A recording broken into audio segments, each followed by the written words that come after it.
This quick guide will teach you how to set up the client portal in Clio. Setting up a client portal can streamline your communication with clients, making it easier for them to access important documents and interact with your firm. Let's dive right in and get your client portal up and running on Clio. First, you'll want to start by accessing the settings. You'll find this option conveniently located in the left-hand navigation menu. Think of this menu as your control center, a place where you can configure the various elements of your Clio account to suit your firm's needs. Once you're in settings, take a moment to look around. Familiarizing yourself with this area can be incredibly beneficial as you continue to use Clio. Next, you'll need to select either Clio Identity or Client Portal. The option you'll see depends on the version of Clio your firm is using, so don't worry if you see one and not the other.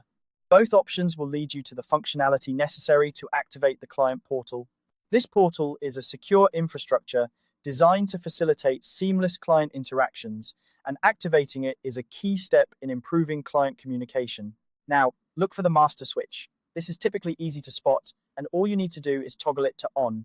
By doing so, you're enabling the secure portal infrastructure across your entire account ecosystem. This means that from this point forward, your firm's account is set up to utilize the client portal features, providing a streamlined and secure way for your clients to interact with your firm. With the portal infrastructure activated, it's time to navigate to Contacts. You'll find Contacts in the left menu, just like you did with Settings. This section is where you manage your client list, and it's crucial for inviting clients to use the portal. Once you're in Contacts, select the client you wish to invite.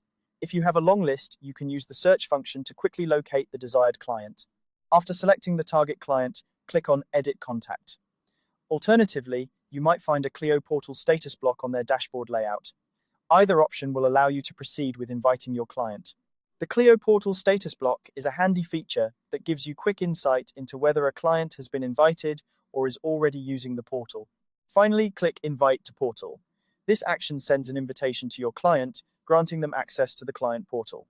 Once they accept the invitation, they'll be able to securely view documents, communicate with your firm, and manage their interactions all in one place. It's a great way to enhance their experience and make your firm's services more accessible. And there you have it. You've successfully set up the client portal in Clio, paving the way for improved client communication and engagement. By following these steps, you can ensure that your clients have a secure and efficient way to interact with your firm. Thanks for watching, and don't forget to check out our other tutorials for more tips on getting the most out of your Clio account.